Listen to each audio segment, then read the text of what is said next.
नमस्कार मंडळी. आज मी आप्पे पात्रात एक एक बिस्किट ठेवते आहे.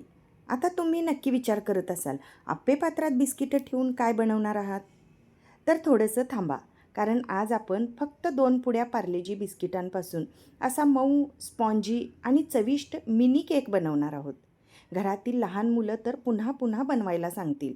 ओव्हन नाही, कुकर नाही, फक्त आप्पे पात्रात अगदी सोप्या पद्धतीने हा केक तयार होणार आहे. तर चला, आधी तयार झालेला केक तुम्हाला दाखवते. बघा मंडळी, किती सुंदर फुलला आहे, किती छान रंग आला आहे आणि अगदी बेकरीसारखा दिसतोय. चला तर मग आता ही रेसिपी सुरुवातीपासून पाहूया.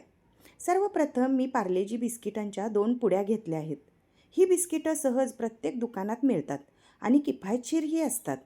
अर्थात तुमच्याकडे दुसरी बिस्किटं असतील तरी चालतील. आता सर्व बिस्किटं मी बाहेर काढून त्याचे छोटे छोटे तुकडे करून घेणार आहे. आता दोन्ही पुड्यातील बिस्किटं बाहेर काढून घेऊया. आता या पद्धतीने ही बिस्किटं मोडून घेतल्यामुळे मिक्सरमध्ये त्याची पावडर होण्यासाठी खूप मदत होईल. तर बघा, सर्व बिस्किटं मोडून झाली आहेत. आता ती मिक्सरच्या भांड्यात घालून अगदी बारीक पावडर करून घेऊया.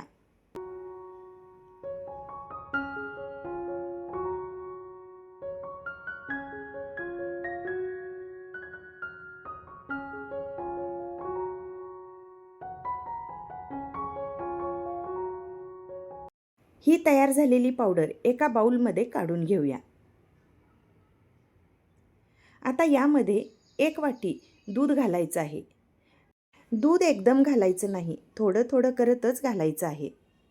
आधी थोडं दूध घालून नीट मिक्स करा. मग पुन्हा दूध घाला. त्यामुळे गुठळ्या होत नाहीत आणि मिश्रणही छान तयार होतं. तर बघा, एवढ्याला 1 वाटी दूध लागतं. आता हे मिश्रण एकाच दिशेने 2 ते 3 मिनिटं छान फेटून घ्यायचं आहे.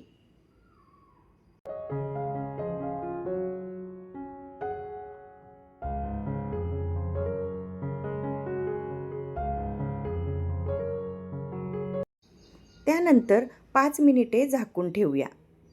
तोपर्यंत केक बनवण्यासाठी आप्पे पात्राला किंवा साच्याला तूप लावून घेऊया. तुम्ही तेल वापरलं तरी चालेल, पण मी शक्यतो तुपाचाच वापर करते. तुपामुळे चव ही छान येते. सर्व साच्यामध्ये या पद्धतीने तूप लावून घ्यायचं आहे. आता 5 मिनिटानंतर बघा, मिश्रण कसं झालंय. मिश्रण किती छान झालं आहे. आता हे मिश्रण व्यवस्थित मिक्स करून घ्यायचं आहे. आता यामध्ये 2 कॉफीचे सॅशे घालूया. कॉफीमुळे केकला सुंदर रंग आणि हलकीशी छान फ्लेवर येते. 1 ते 2 रुपयाला मिळणारे हे सॅशे आहेत. आता कॉफी घातल्यानंतर हे मिश्रण व्यवस्थित एका दिशेने फेटून घ्यायचं आहे. यामुळे कॉफी सर्व मिश्रणात व्यवस्थित मिक्स होते.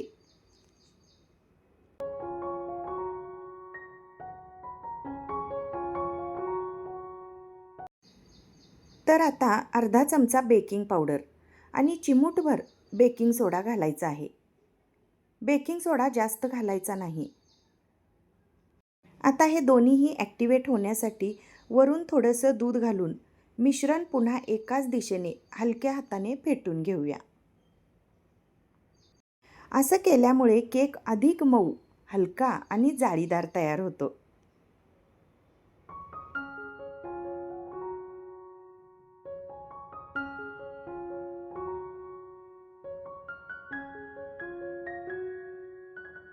तर बघा, मिश्रणाची कन्सिस्टन्सी या पद्धतीने हवी. जास्तही पातळ नको, जास्तही घट्ट नको. आता इकडे मी तवा आधीच गरम करायला ठेवला आहे. तोपर्यंत हे मिश्रण आप्पे पात्रात भरून घेऊया. पूर्ण भरू नका, थोडी जागा मोकळी ठेवायची, कारण केक खूप फुगणार आहे. तर बघा, आज आपण मोठा केक न बनवता असे छोटे छोटे मिनी केक बनवत आहोत. हे दिसायलाही खूप आकर्षक दिसतात. लहान मुलांना खायला सोपे पडतात आणि डब्यात द्यायलाही अगदी योग्य असतात. आता हे सर्व मिश्रण माझे भरून झाले आहे. वरून मी टुटी फ्रुटी घालत आहे. तुम्ही तुमच्या आवडीनुसार बदाम, काजू, पिस्ता किंवा इतर ड्रायफ्रूट्सही वापरू शकता. टुटी फ्रुटी घातल्यामुळे केक अगदी आकर्षक दिसतात. लहान मुलांनाही खूप आवडतात. या पद्धतीने आपले फ्रूट केक तयार होते. आता आप्पे पात्र 2-3 वेळा हलकेच टॅप-टॅप करून घ्यायचं. त्यामुळे त्यातील एअर बबल्स निघून जातात आणि केक छान तयार होतो.